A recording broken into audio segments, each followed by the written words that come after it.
This video is about political philosophy, and specifically justice. It's a great way to culminate an introduction to philosophy because, well, it's a difficult topic, and it builds off of a lot of other introductory material like ethics. Okay, well, let's take a look here. Justice. We all talk about justice, right? So if we talk about it, we must have some sense of what it is. The problem is, it's really hard to articulate what justice is, and there's a long tradition of this sort of situation in philosophy, going back to St. Augustine, who writes about time and says the exact same thing. He knows exactly what time is unless you ask him what it is, and then all of a sudden he doesn't know where to start. Years later, we have the German philosopher Heidegger saying basically the same thing about being, that being is something that we already have some sort of sense of what it is. We talk about to be, is, we use that word all the time. It's probably the most common word in all of our vocabularies, and yet what is being? Very difficult question. So of course Heidegger writes a book, Being and Time. Philosophical joke, right? These two things that we talk about, we have some sort of sense of what it is, and yet we can't put it together, can't articulate it. Well, same thing for justice. Really, it's a very difficult topic, and yet it's something that we're always concerned about when we're talking about justice. Well, today we'll work on that. What does justice mean? What does it mean in different situations? How do we realize justice? It's all incredibly difficult, and we'll do our best. We can look at justice and talk about different types, and we can map these to the three sort of major ethical theories that are often taught in an introductory course. So we can talk about ethics, justice as a virtue, and this would arise out of virtue ethics. So a virtue is a characteristic of something. So justice becomes a characteristic of a person, a just person, or an institution, or a world. So it describes some sort of character. We could also conceive justice through a deontology or a rules-based ethics. In this case, we're talking about actions. So justice is here applied to actions. Justice is something that happens. We act justly.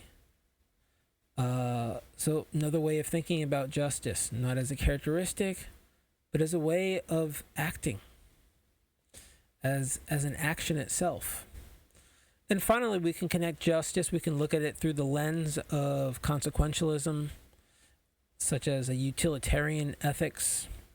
Here, all right, we focus on the end state, the consequences of our actions. And so here justice is just that, an end state, something that is realized. And we can judge that then as either just or unjust. So we can look at justice in these three ways. In this video, we're going to focus on one take on justice. We're going to go a little bit deeper into John Rawls' theory of justice. But I'm going to give you a background. I'm going to give you a lot to think about. And I'm going to try to provide a sense of just the complex and lengthy context in which any study of justice it needs to be placed. All right, types of justice. We find this word in so many different sort of situations, and so I just want to run through sort of a list.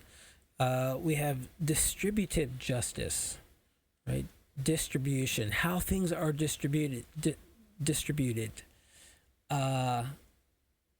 Big part of the discussion around justice, and actually this is going to become what we talk about quite a bit in this video.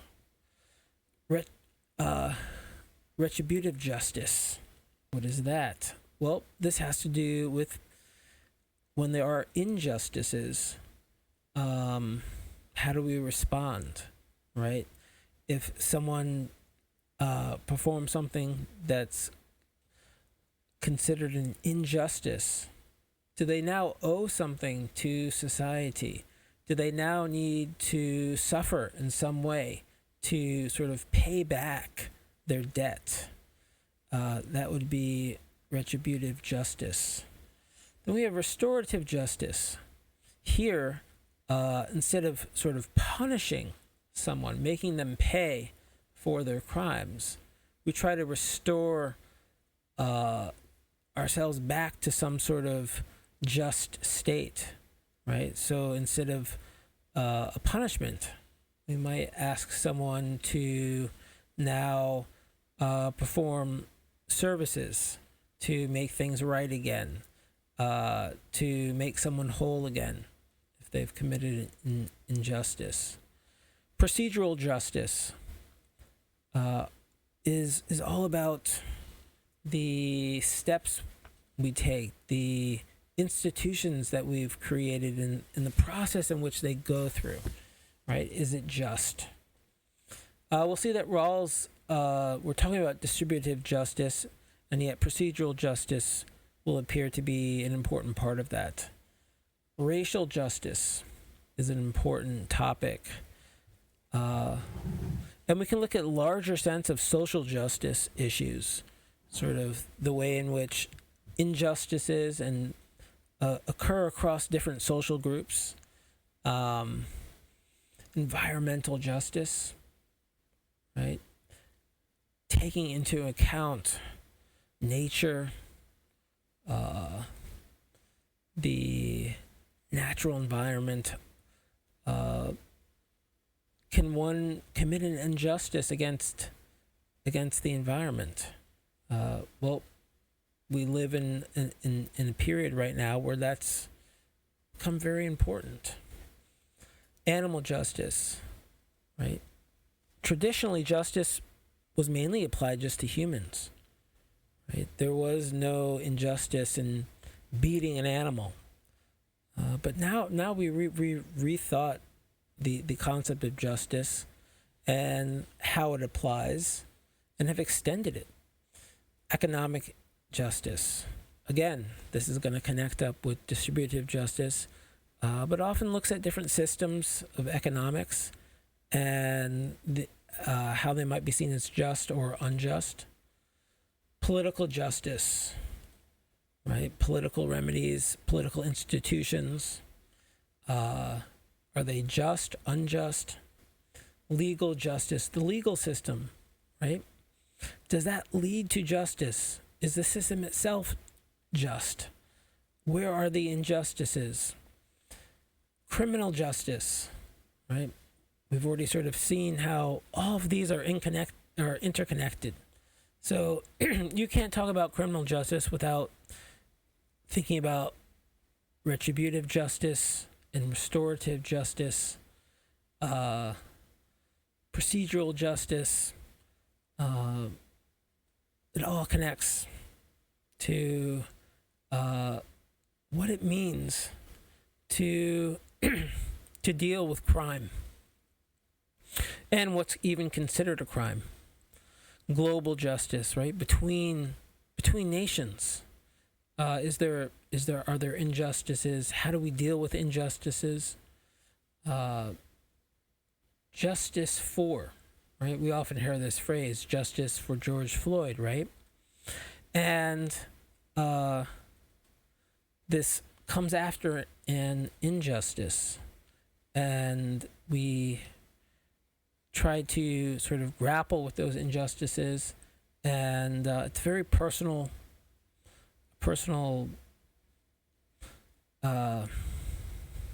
process to seek justice, to sort of conceive what that justice will look like, to deal with the constant, unending injustices. Right now, the trial for Derek Chauvin and the former police officer and the death of George Floyd is happening, and so is that trial itself an instance of justice, and how do we ensure that it is just? Right, that's another big question. Okay, so a lot out there, a lot to think about, a lot here to further your studies in philosophy, right? I'm not going to end anything in this video. You're not going to know all there is to know about justice, and you're not going to be able to answer all the different questions that arise in each of these areas. What we're doing right now is we're kind of just peeling open the top of the can and letting everything out. And it's up to you, after you've watched this video, after you've taken an introduction to philosophy course, to continue thinking about justice and what it is and how it applies in all these different areas. All right, well, let me give you a few minutes on ancient philosophy and justice, which is where I started, and I think it's helpful. This is Western philosophy centric, and Hesiod is sort of a philosopher poet, and he's got a famous work called Theogony, where he's writing about the gods and sort of this genealogy of all the gods. And when he's writing this, we have this cultural shift that's occurring, and the main god is Zeus, right? Zeus wields the lightning bolt, and stories of Zeus begin as stories about Zeus the mighty, right? He rules by strength. He overpowers all the other gods. But in Hesiod's Theogony, we see this shift from Zeus the mighty to Zeus the just, the god who uses the lightning bolt to maintain order. So we have this shift between sort of might is right to justice, right? A hero of justice.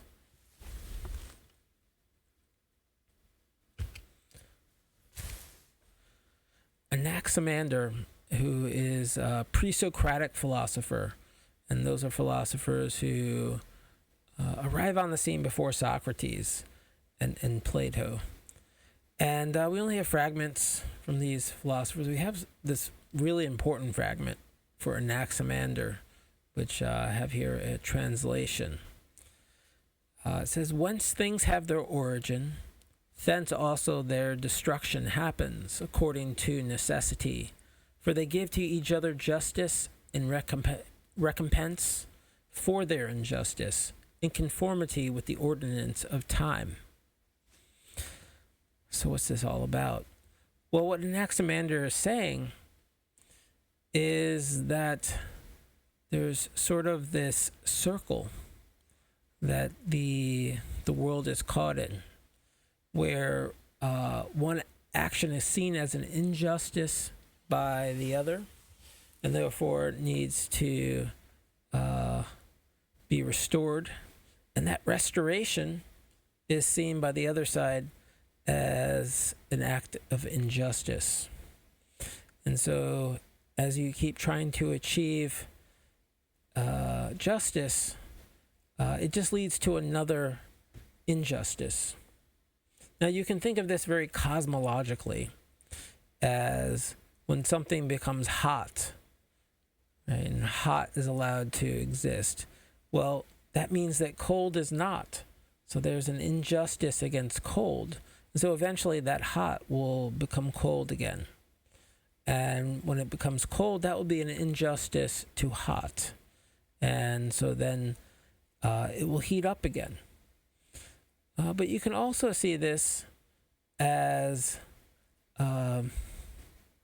this sort of Old Testament eye for an eye sort of justice.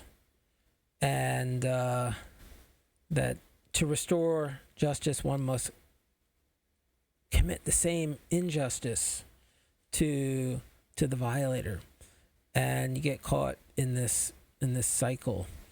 Well,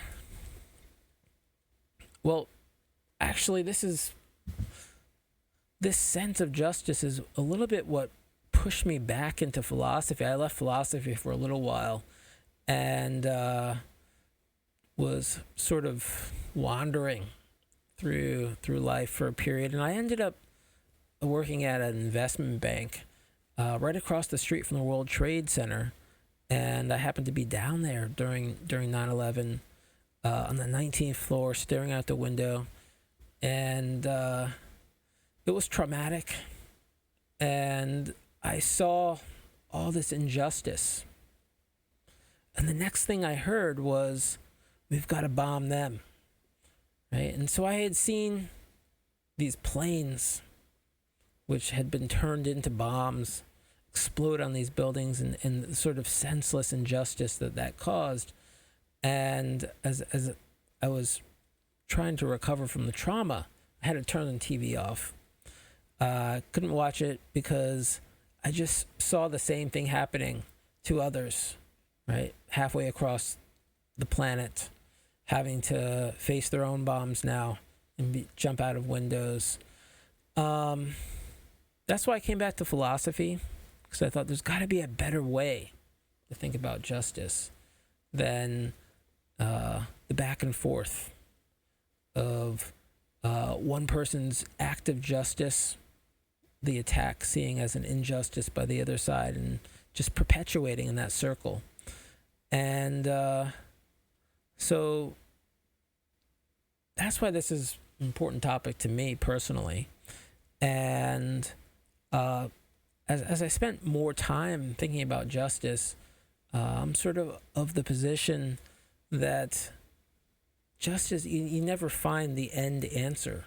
That part of, if you're concerned about justice, is never putting that question down, of always trying to re-understand what it means to talk about justice at each new moment in the world, and in respect to each new situation. And well, that's just my own personal thought. We'll see that there's many ways of thinking about justice. All right, Plato. For Plato, justice is one of the cardinal virtues, which are wisdom, courage, moderation, and justice. And it's a virtue, right? So it's a characteristic.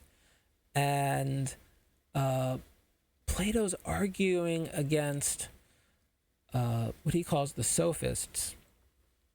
And one of the arguments that's made on that side is that, well, justice is really sort of this scam. The people who really believe in justice are just really being fooled by powerful people, because they get to decide what justice is, and it's always going to be whatever is good for them, whatever benefits them, that's going to be then labeled justice. And Plato's trying to argue against that, and the way he does it is very interesting. He says, okay, if justice is the advantage of the stronger, why is it that sometimes what the stronger does turns out not to be to their benefit? Right? So he sets up this distinction between what appears to be just versus what is truly just, what is truly justice. And that gives him sort of his avenue into true justice, which for Plato has to do with this ideal order or harmony where everything is in its place. And so we can think of Plato as justice being ideal harmony.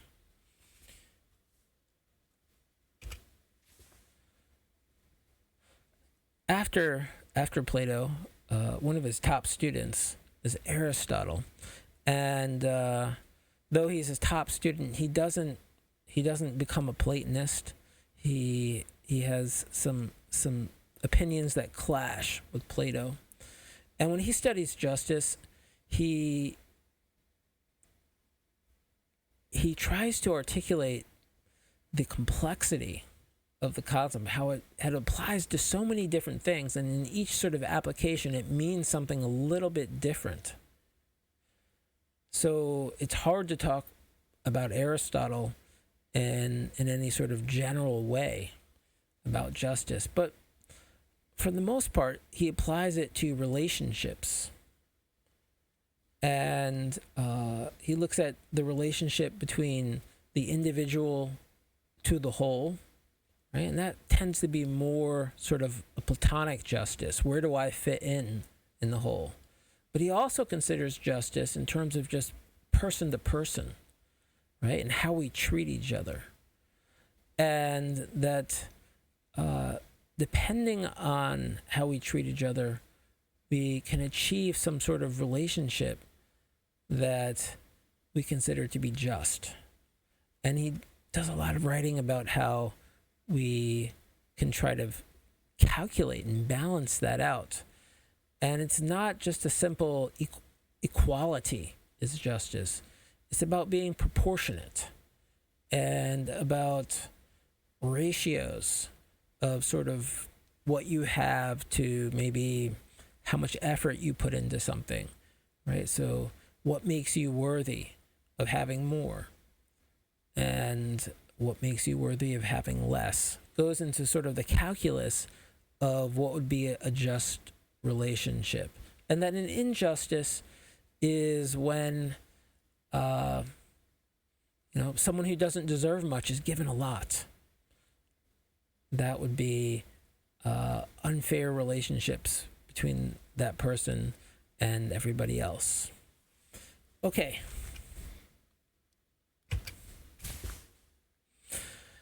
The Roman Empire. One of the things that's interesting when you start to read about some of the writings like Cicero is that there was an interesting thing that happens. Law becomes super important in the Roman Empire, and every area that they conquer, they sort of post the Roman laws.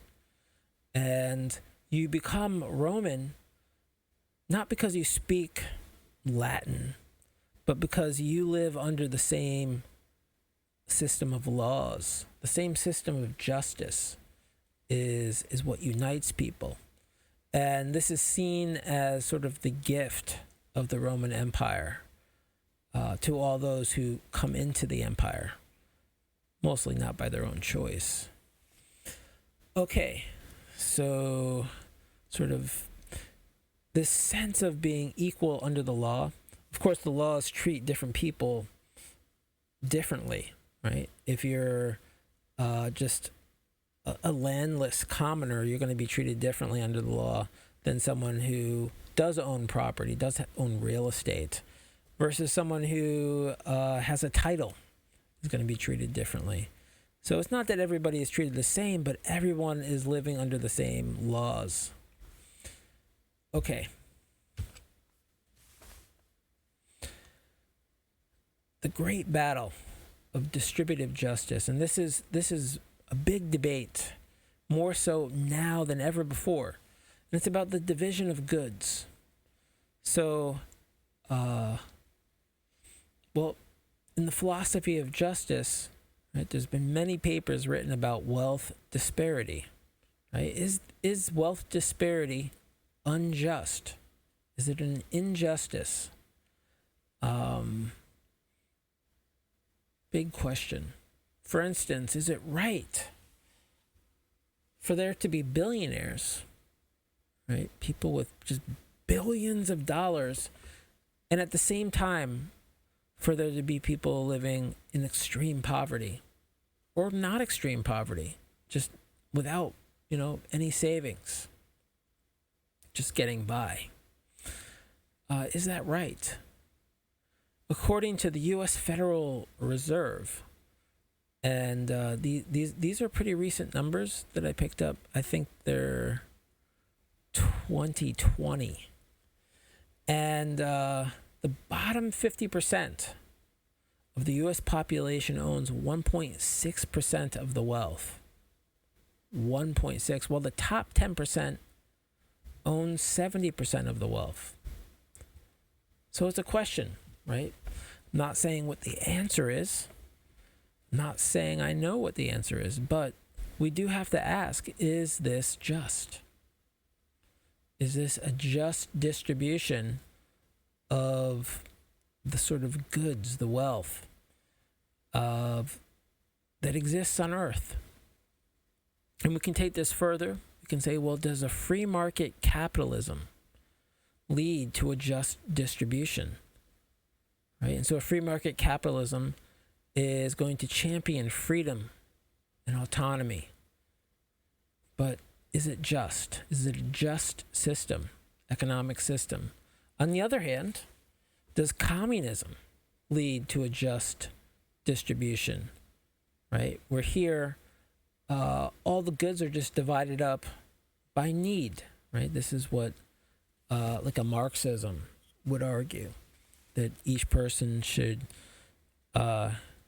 receive what they need. And we assume different people need different amounts. So it's not an equal distribution, but it is equal in terms of need.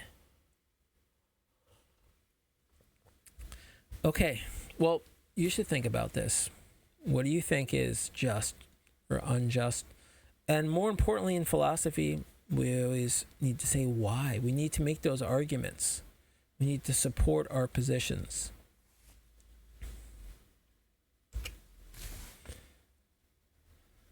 All right, so we can see sort of two sides here in this great battle of distributive justice. On one side, we have the consequentialist ethicists, like the utilitarians or the communists.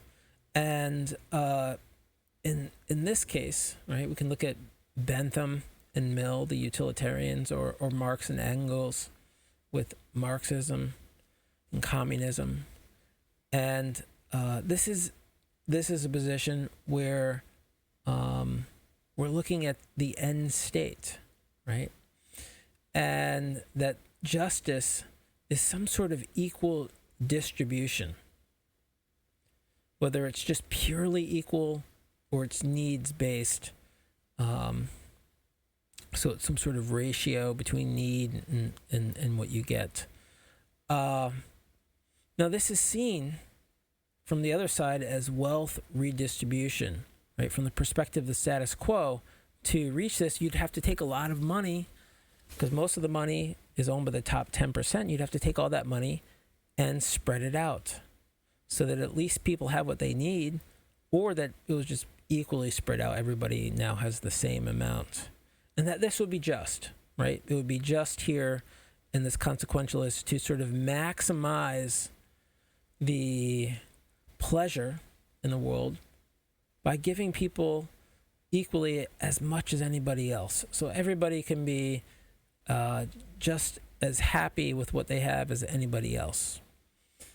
All right, now we're going to compare this to a rights-based ethics.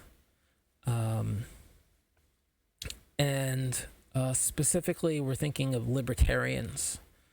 And one key libertarian is Robert Nozick, who has a book and comes out in 1974 called Anarchy, State, and Utopia. The idea here being that a utopia is actually not too different than an anarchy. And because anarchy is where the state is practically non-existent, and the state being this authority that is infringing on individual rights. So if you read Nozick's work, you're going to be sort of understanding justice as entitlement, right? As something about property rights. And he writes about different principles that would sort of make one entitled to property.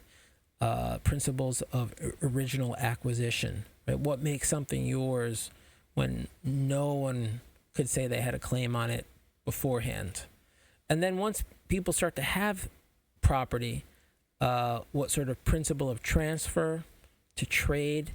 And then his third principle is rectification of injustice. When there's a violation of those first two principles, where someone tries to acquire property, and it's not an original acquisition, somebody else owns it, or if it's a transfer and it's sort of someone cheating somebody else. How do you rectify this injustice? So he puts together these three principles to establish entitlement, and that this is the just system, that as long as you are entitled to your property, then we have justice. We have a just system.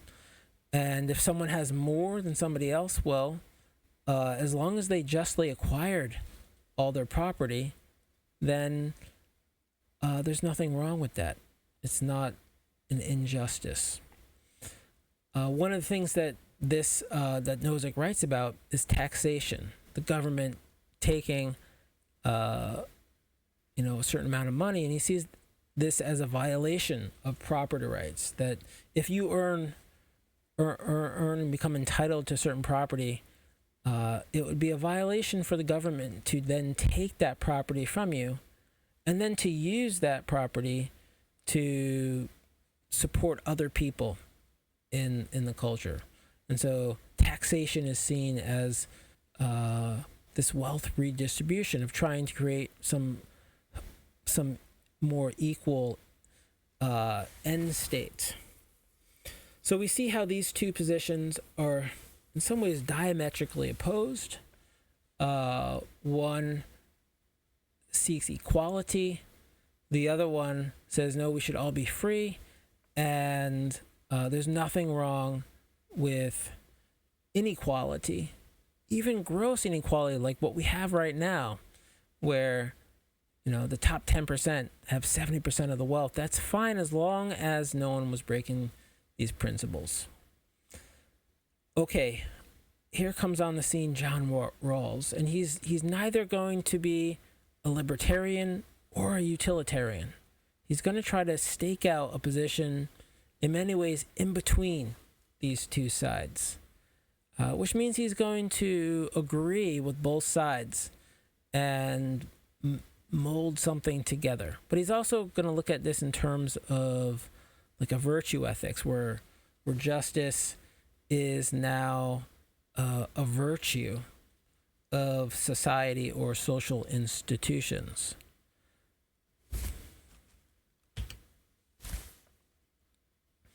So John Rawls lived from 1921 to 2002, so much of the 20th century.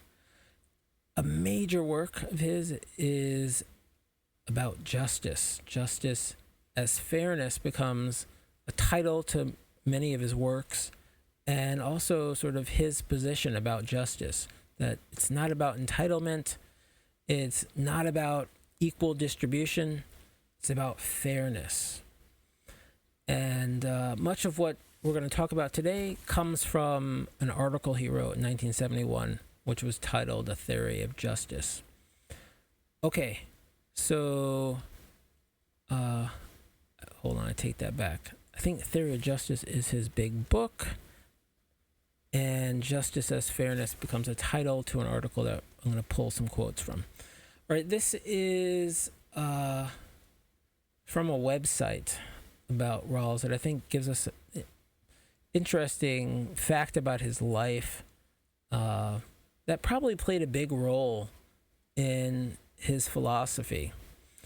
And it's actually from a military history site, because Rawls, interesting, he went to college, he completed college, and then after he finished school, he signed up to fight in World War II. He thought it was an important war, and he ends up getting sent to the Pacific arena. And so here's something about his time during World War II. The autumn of 1945, when Rawls passed through Hiroshima after it had been destroyed by an atomic bomb, the total obliteration of physical infrastructure and the even more horrific human toll affected him deeply. The scale of the tragedy and the fact that the destruction had been deliberately inflicted by his own side was profoundly unsettling. He wrote that the scenes still haunted him 50 years later. So, right, we have the atomic bomb being dropped. One of them in Hiroshima, which he actually visits after and sees the mass destruction. And also indiscriminate death, right? This is just children, families, indiscriminate death. And I'm sure at some level, he probably thought, wow, my side got the bomb and we dropped it. But it just as easily could have been the other side that had gotten the bomb and dropped it and caused this just, mass casualties, indiscriminate casualty. And that must have been kind of a strange thing to think, that I just happened to be lucky that I wasn't born in this country and lived in this town. I could have. That could have been me somewhere, in the middle of this destruction.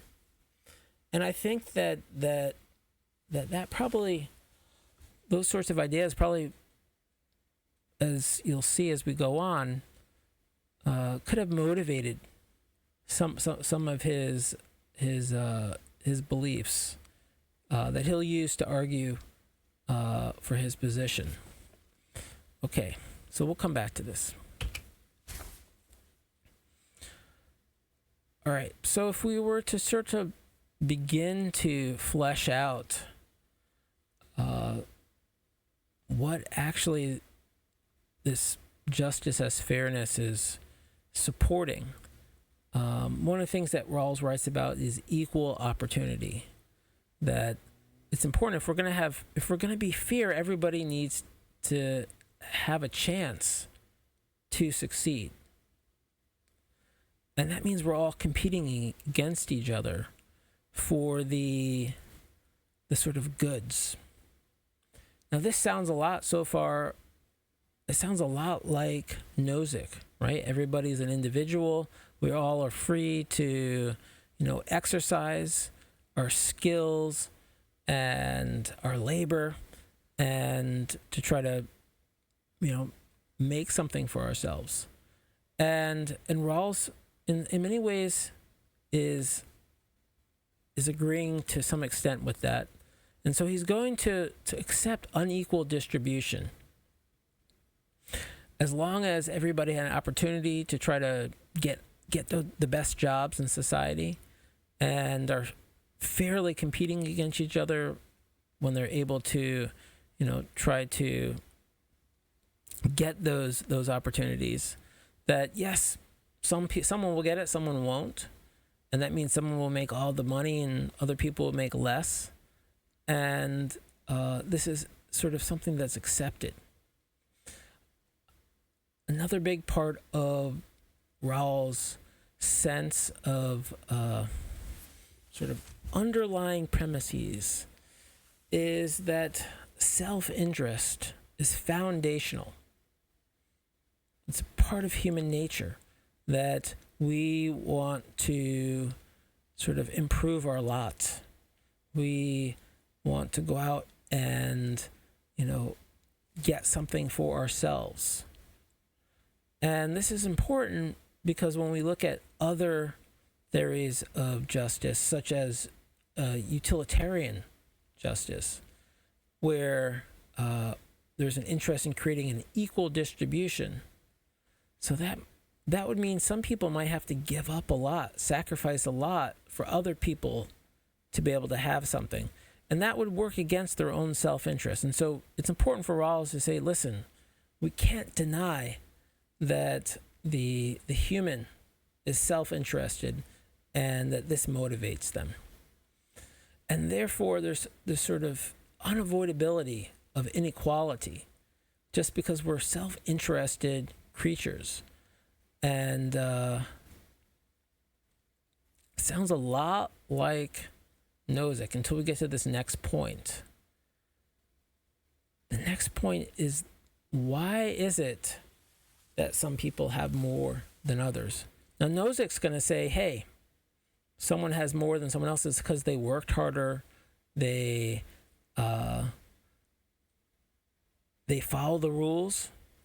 But to really amass great amounts of wealth, you have to devote a lot of time to amassing that wealth. And it's based on all the hard work and effort, but also the skill and talent that you have and that you are using. And that's why someone has more than somebody else. But Rawls says, nope, I think whether you have more or you have less, it's just all luck. And that's something hard to swallow, right? Most people, when they think about what they have, they think, well, I have what I deserve. If I work harder, I'll have more. Whatever I have right now is because this is what I am entitled to. Why is Rawls saying that it's all based on luck? Well, Rawls asks us to think about all those skills that someone has that allows them to make more money. Did they earn those skills? No, they're just born with them. Right? And that's kind of luck, right? The luck of what you happen to, certain talents that you happen to be born with. And let's say, it wasn't that you were born with them. You developed them, and you worked really hard to develop them. And Rawls says, well, you were lucky enough to be born in a situation where you were able to get that education, where you were able to get that experience, where you were able to exercise and develop the talents that you had. Other people weren't so lucky, right? They might have had those same talents when they were born, but they were not able to get that same education. They were not able to get that same experience. They just were unlucky. So Rawls argues that all this disparity, the sort of haves and the have-nots, it really comes down to luck. Some people get lucky, others don't. Yes, you work hard, but you were lucky that you were in a situation where you were able to work hard and gain something from that hard work. Other people work really hard and don't get a lot out of it. So everything for Rawls comes down to luck. You don't deserve whatever you have. You don't deserve it. You got lucky. You won the lottery.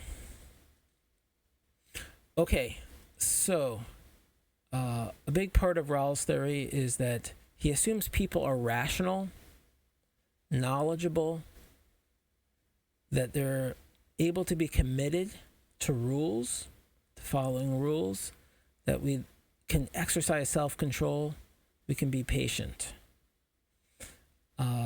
This is important because he's going to argue that, it's only a creature that's able to do all these things who's able to even think about justice or try to create some sort of just society.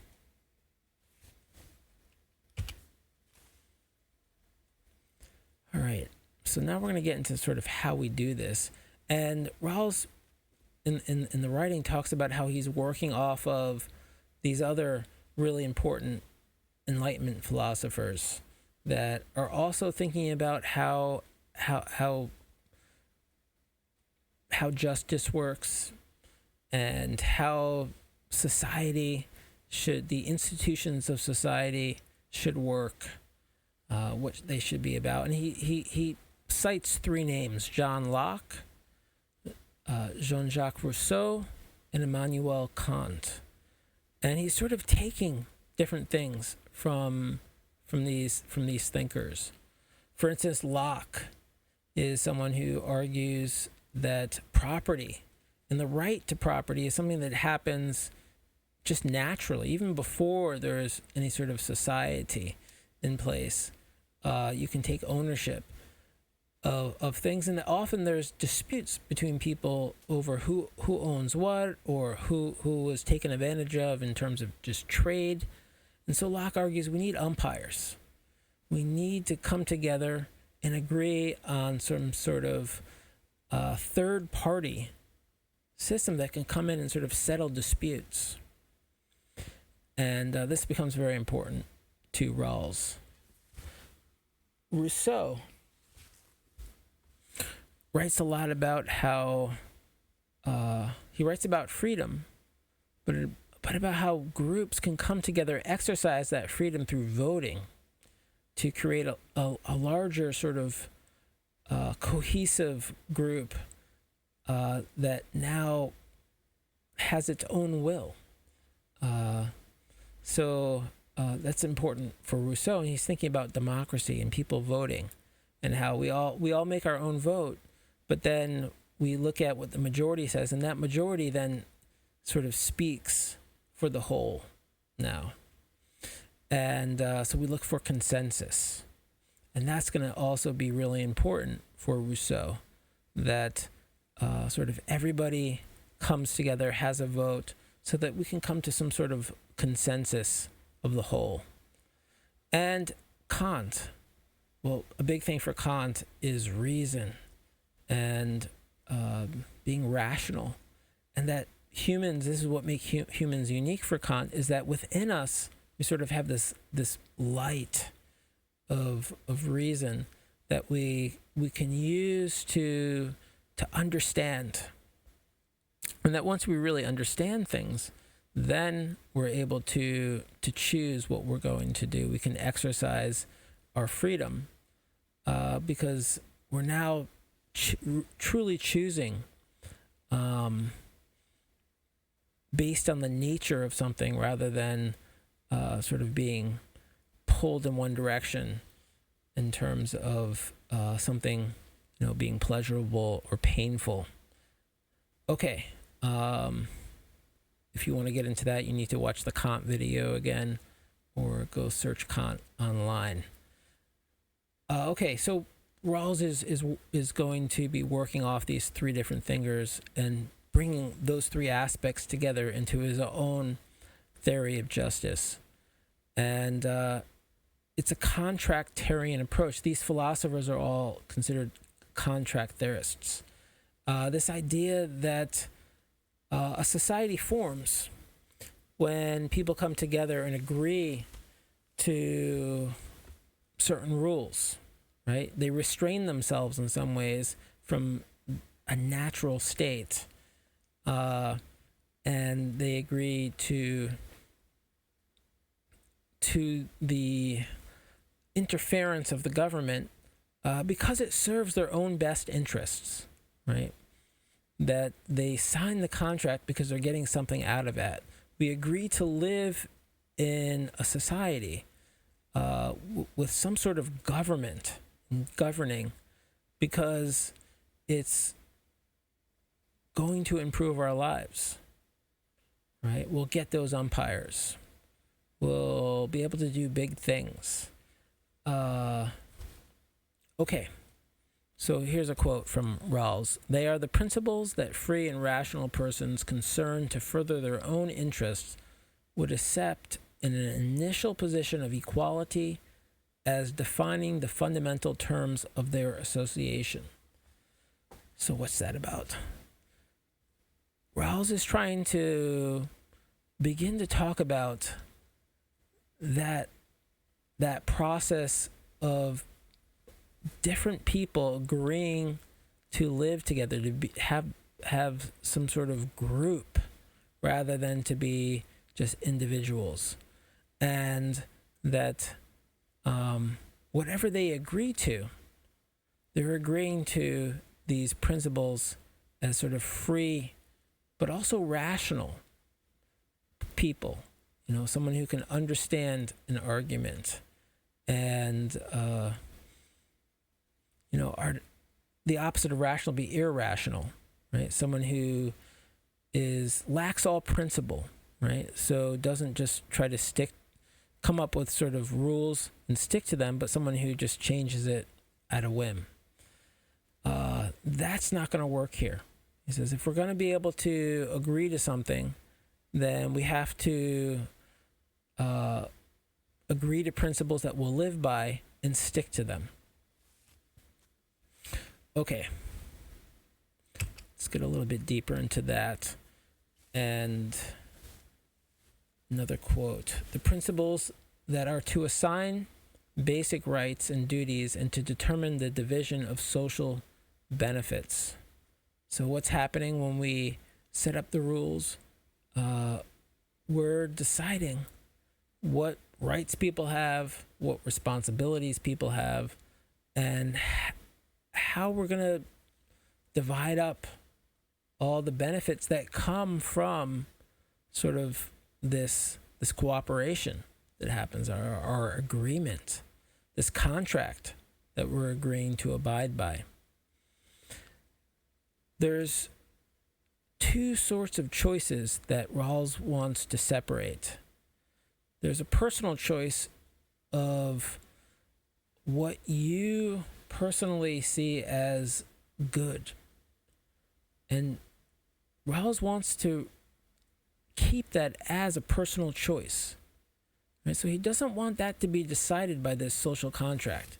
He thinks it's up to everybody to decide what they want out of life, what to them is most important, what is truly good, and that this is a personal choice, and it can be different for different people. The social contract, the group choice, for Rawls is just to figure out what is just and unjust. So he doesn't want justice to decide what is good. And this is where he gets to the idea, well, justice is just about fairness.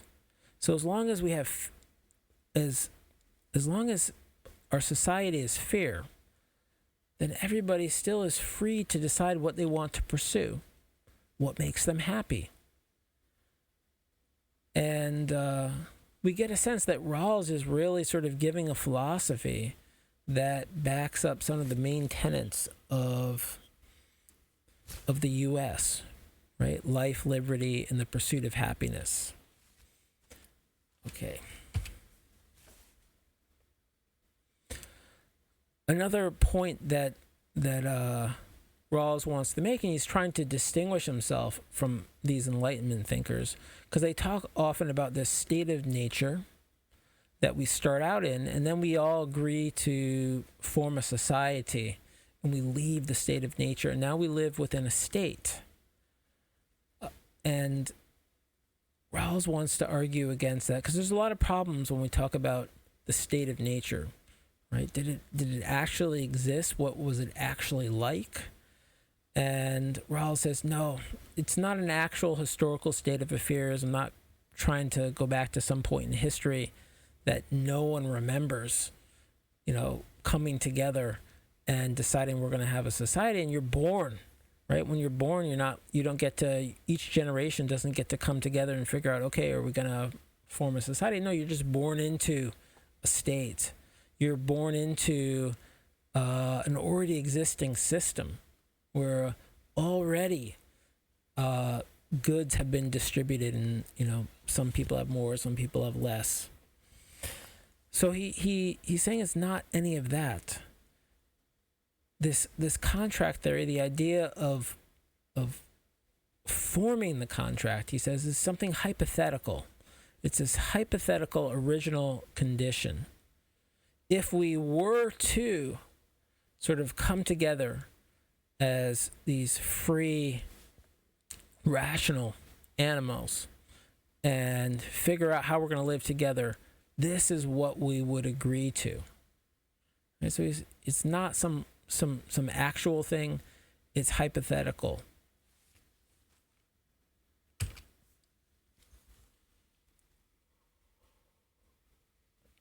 Okay, so how does it happen? How do we, what do we do when we're trying to agree? And this is a part of the fairness. And this is sort of an innovation by Rawls that puts him on the map. Right? He says, well, when we have this hypothetical meeting, when we do that, when we're trying to reason what the principles of society should be, we need to do it under a veil of ignorance. Right? We need to forget what position we actually have in society and what would actually be good for us personally. Right? We need to think about what would be good if you had no idea what job you had or how much wealth you had, if you're in the top 10% or in that bottom 50%. What if you have no idea where you are? What would you agree to with other rational, free, but blind, right, under this veil of ignorance to their own actual situation? What would everybody agree to? And let's see, here's a quote. Among the essential features of this situation is that no one know his or her place in society, his or her class position or social status, nor does anyone know his fortune in the distribution of natural assets and abilities, his intelligence, strength, and the like. I shall even assume that the parties do not know their conceptions of the good or their psychological propensities. Right, so he wants you to sort of debate what the principles should be without referring to any part of your life at all. Right? We don't know. And that means that you are trying to decide what principles to apply to society, and under the thought, I could be the loser here. I could be the one who's not strong but weak, not highly intelligent but really struggles. Someone without lots of natural assets and abilities. What would I agree to if that might be the case? If I might be someone who's unfortunate, according to Rawls, right? Who says it's all just gambling. We in the end, right? No one knows beforehand who they're going to be. You just are sort of thrown into different contexts. Okay, so the veil of ignorance, something you really need to sort of always remember when you're thinking about Rawls and what he means when he says justice as fairness, right? That these are rules that we come to that are discussed with this sense that you don't know if you're going to be a winner or a loser. What would you agree to? Okay, so Rawls addresses utilitarianism, the principle of utility, right? To maximize the amount of pleasure in the world. And he really wants to fight back against utilitarianism. So let's look at some things he says and why he's taking that position. So here's a quote. It seems that the principle of utility is incompatible with the conception of social cooperation among equals for mutual advantage. It appears to be inconsistent with the idea of reciprocity implicit in the notion of a well-ordered society. So what is he saying here? He's saying that utilitarianism is really a theory of self-sacrifice, that you give up goods for yourself to make sure that everybody else has goods. And when you look at sort of the calculus right? As long as more people are impacted, if you give up and help 2 people, then that's a justified action, right? The end state is better. So, well, for Rawls, this just denies the reality of human beings as, first of all, being equal. If I'm always asked to sacrifice, I become less. Everybody else becomes more important than me, for Rawls in utilitarianism, because it always makes more sense to help lots of other people and sort of deny yourself.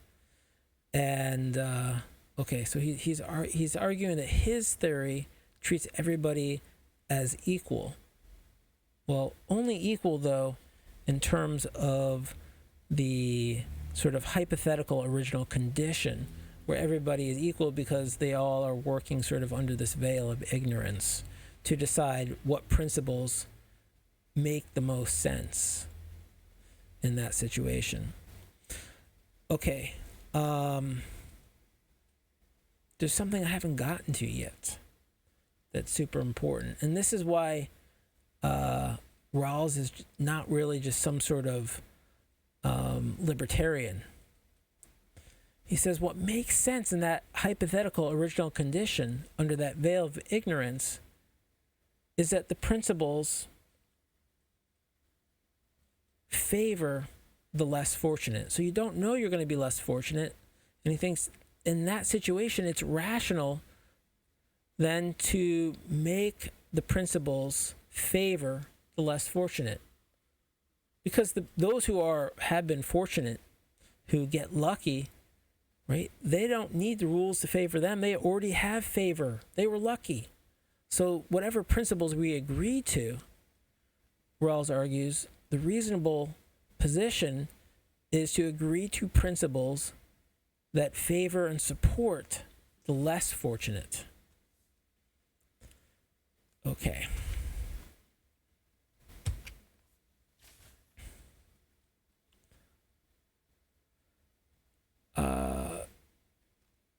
Now, here's also why Rawls is not a libertarian.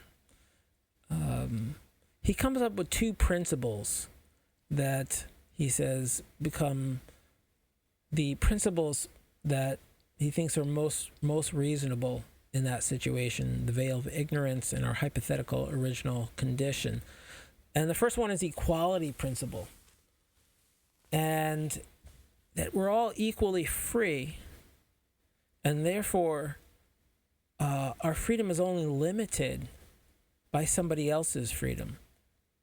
So the equality principle says we need to maximize freedom to as much as we can without that freedom limiting somebody else's freedom, encroaching on their freedom.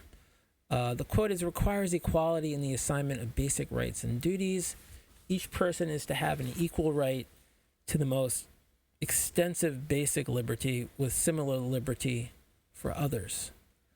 So that our freedom should be maximal, but also has to be at some point limited, right? And that we can't violate the basic rights or deny the basic duties of others. What sort of basic liberties does Rawls write about? Well, he writes about political liberty, the right to vote, and to be eligible for public office, that we should all equally be able to do that. Freedom of speech and assembly, the liberty of conscience and freedom of thought, the freedom of the person, along with the right to hold property, and the freedom from arbitrary arrest and seizure. It sounds a lot like the Bill of Rights, right? And so a lot of Rawls is going to match up with the U.S. system of government. Okay. Except maybe this next principle, the difference principle. And here, this principle is going to deal with the fact that there will be an unequal distribution, but that difference, that inequality, must serve the unfortunate. So here's the quote. Social and economic inequalities, for example, inequalities of wealth and authority, are just only if they result in compensating benefits for everyone, and in particular for the least advantaged members of society. Social and economic inequalities are to be arranged so that they are both A, reasonably expected to be to everyone's advantage, and B, attached to positions and offices open to all. So the rules are designed to help the less fortunate, right? They're already to the advantage of those who are fortunate, who have more than others, right? They have more. So all the rules need to be set up to support those who have less.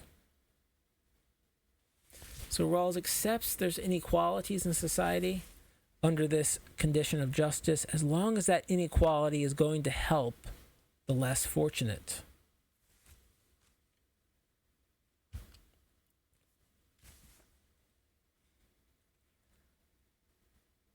All right, so let's look back at sort of what Rawls is giving us in his justice as fairness. He gives us a free market capitalism, but one that's not unconstrained, right? There's pre-agreed constraints and rules. So it's not this absolute freedom. It's a market capitalism in which we've chosen to have constraints and rules. Some might argue then it's not a free market at all. It's going to be now sort of a government-managed economy. Is this a just system, right? Can we accept inequality if that inequality is used to help the poor? Right? We already can see how libertarians are going to argue that freedom is being violated, and that utilitarians are going to not be able to accept this inequality that arises, right? And it could be vast inequality. So both sides are going to critique Rawls. But Rawls is going to argue that he sort of balanced everything out. He's made things fair. Now, what sort of principles might we be thinking? Well, people who have more, right? So there's an inequality here. Rawls is going to say we would have to agree to some principles of taxation where those who have the most, some of that vast wealth they have is used to support those who are less fortunate. So they're given the freedom to amass all this wealth, but that wealth is then, some of it's going to be used to help those who are less fortunate.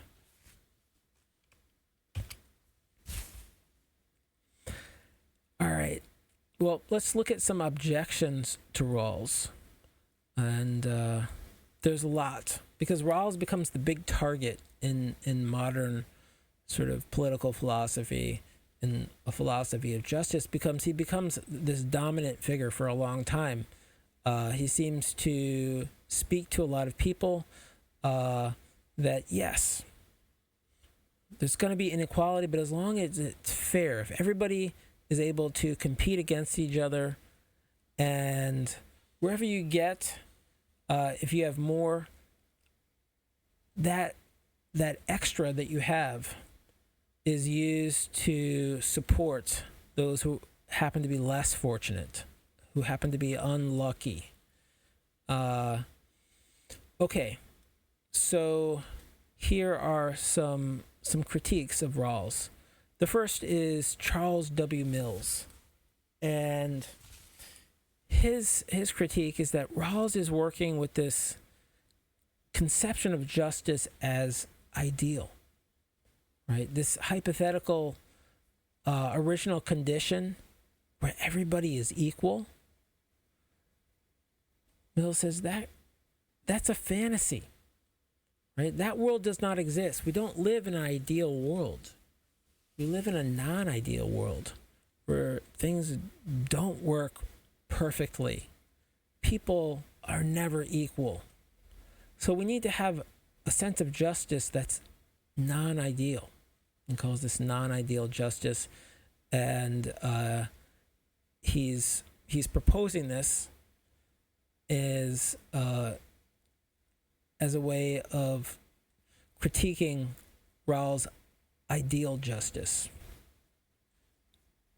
So, if equal opportunity is not enough, and Rawls is going to argue that it's good enough as long as everybody has an equal opportunity, Mills is going to say, well, if that's not enough, right? If certain groups, even though there's the policy of equal opportunity, if certain groups keep getting denied positions,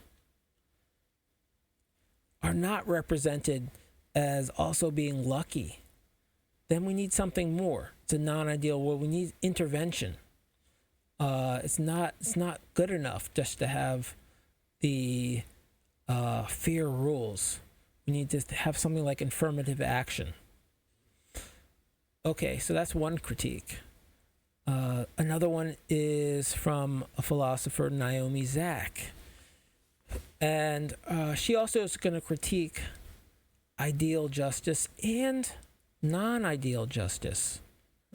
So Zak's going to say any talk about justice takes us away from reality, whether it's ideal or non-ideal. So she proposes applicative justice. And applicative justice isn't trying to achieve any sort of goal, whether it be ideal or non-ideal. Instead, she says, look at reality, see how the best we treat a certain group, and then treat everybody else at that same level, right? So instead of falling into these conversations about what is justice, she says, consider to be just the best way in which we treat a group of people, and then treat everybody that way. Another critique of Rawls around this idea of what is justice is from Eva Kate. And she's going to critique and she's going to reject the notion of sort of human nature and what it means to be a human being that Rawls is working with. And Rawls is working with this idea that humans are sort of these individualistic, competitive, rational people, and everybody is sort of competing against each other. And we're all rational creatures, and we should be able to come to some agreement about what's reasonable. Kate says that actually doesn't track with reality. Instead of this being these competitive creatures who sort of are aggressive working against each other, Kate argues that we're actually a part of this network of support, that we should think of justice as caring instead of justice as fairness. What does she mean by that? Well, think about when you're born, right? You can't just go out and compete. You have years and years of people supporting you and raising you and making sure that you stay alive. And then you get older. There may be a period where you're more able to sort of self-support, be an individual. But at any moment, right, something could happen. And all of a sudden, you might need care from somebody else. Or somebody else might rely on you to care for them. So Kate talks about how, we're all just a community of caregivers and care receivers. And in a flash, we could switch categories. And often we're both at the same time, right? We're giving care and we're receiving care. And so Kate rejects this idea of justice as fairness, that we're just in some sort of competition with each other. And as long as things are fair and that the rules are set up to support those who are less fortunate, right, that we have justice, she says, no, we need to think about in terms of care and that we have a just society when it's built around caring and allowing and empowering people to give and receive care. And that when we're uncaring, that's injustice. Okay, so these are three alternative ideas of justice that all are going to disagree with Rawls and his theory that justice is fairness.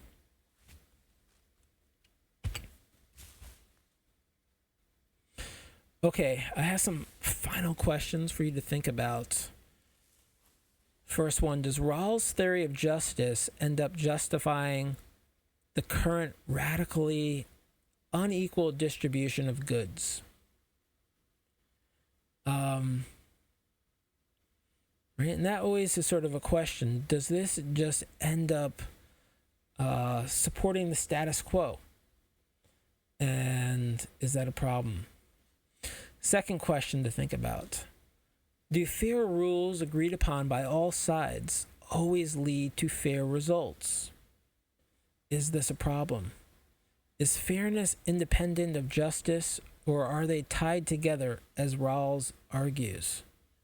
Right? So Rawls is really concerned with this idea of fairness, that as long as we agree to some principles that we think are fair, then we can accept whatever happens afterwards as just. Because we have sort of a just system in place. We have just rules, fair rules. But it's the case that when you have these fair rules that we always get results that we think are fair. And should we really tie fairness to justice as Rawls does? That's something to think about. Third question, should the haves be forced to help out the have-nots? Does this violate the freedom and entitlement of the haves? Does it matter if the haves agree to these conditions using rational principles under the veil of ignorance, right, before they know they will be a have in life? So that's a big part of this theory of justice, right, is that difference principle, that the haves are going to be working under rules that are going to favor the have-nots. And does that mean they're being violated? Okay, question 4. Is everything you have or don't have in life ultimately due to luck? Right? This is a big thing that Rawls is saying. Is that true? And if it is all due to luck, if you have a lot or a little, it's just a matter of good luck or bad luck, would this justify then an equal distribution, right? If it's just luck in what you have, then would it make more sense that everybody just has the same amount? And then no one has bad luck, no one has good luck, and sort of take luck out of the equation. What do you think of that? Okay. Well, we've come to the end, and I just wanted to, it's a final thing, try to address a little bit the trial that's going on right now. And that for Rawls, what's important is that rules are in place for when we do have a trial, that they favor the unfortunate one. And what gets confusing is who's the unfortunate one here? Is it the victim of the crime, or is it the one who's been accused of a crime? And that can cause some problems with Rawls. Who then should these principles be supporting?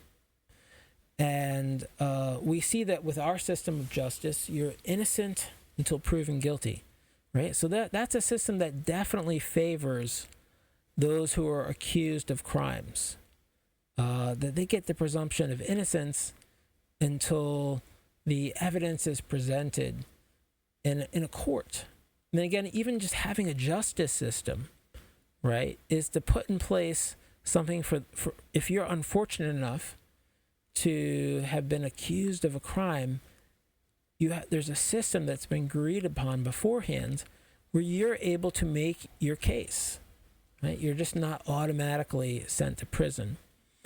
This would all fit in under the idea of justice as fairness, of having these sort of systems in place. We don't know who's going to be guilty or not guilty. We don't know who's going to be accused of a crime, who's going to be the victim. But setting up a system in place that's made to favor the less fortunate. Okay. Well, thank you for watching this video. There's so much more to think about justice. There's so many different ways to think about what justice is.